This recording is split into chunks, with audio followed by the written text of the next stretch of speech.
Welcome back to ಈ Narada channel. ಈ Narada detachable stand ಬಳಸ್ಕೊಂಡು ಪರಿಸರ ಸ್ನೇಹಿ ಅರಿಶಿನ ಗಣೇಶನ ಅಲಂಕಾರವನ್ನು ಹೇಗೆ ಮಾಡ್ಬೋದು ಅನ್ನೋದನ್ನು ಈ ವಿಡಿಯೋದಲ್ಲಿ ನೋಡೋಣ. ಪ್ರಭಾವಳಿನಲ್ಲಿ 4 ಭಾಗ ಇದೆ. ಈ ಅಲಂಕಾರಕ್ಕೆ ಒಂದು ಭಾಗವನ್ನು ಮಾತ್ರ ಬಳಸ್ಕೊಳ್ಳೋಣ.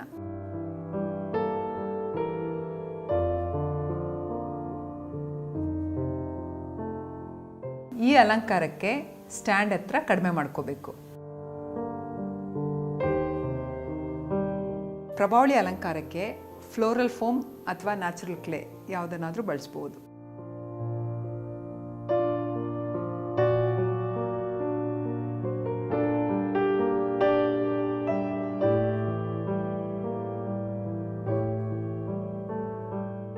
ಕ್ಲೇ ಒಣಗಿದ ಮೇಲೆ ಬಿದೋಗದೆ ಇರಲಿ ಅಂತ ದಾರನ ಸುತ್ಕೋಬೇಕು.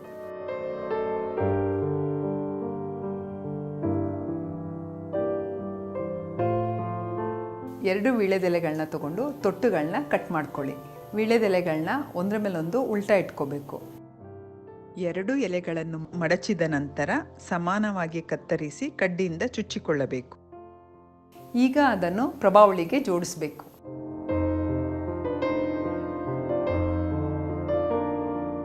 ಎಕ್ಕದ ಗಿಡದಲ್ಲಿ ಈ ರೀತಿ ಬಂಚಸ್ ಸಿಗುತ್ತೆ.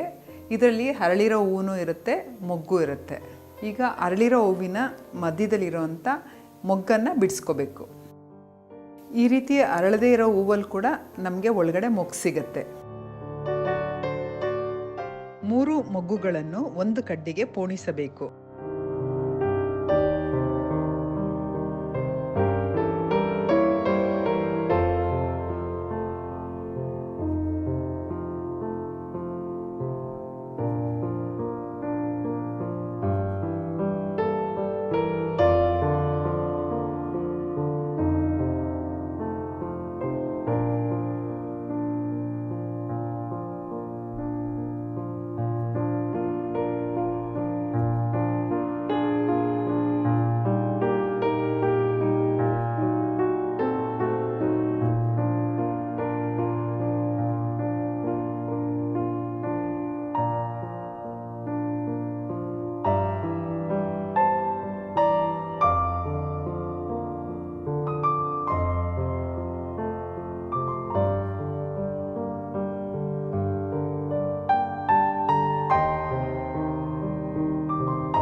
ಗಣಪತಿಗೆ ಪ್ರಿಯವಾದ ಗರಿಕೆ, ಶ್ರೇಷ್ಠವಾದ ಎಕ್ಕದ ಹೂವು, ಕೆಂಪು ದಾಸವಾಳ, ವೀಳ್ಯದೆಲೆ ಹಾಗೂ ಇನ್ನಿತರ ಹೂಗಳನ್ನು ಬಳಸಿಕೊಂಡು ಸುಂದರವಾಗಿ ಸರಳವಾಗಿ ಅಲಂಕಾರ ಮಾಡ್ಬೋದು.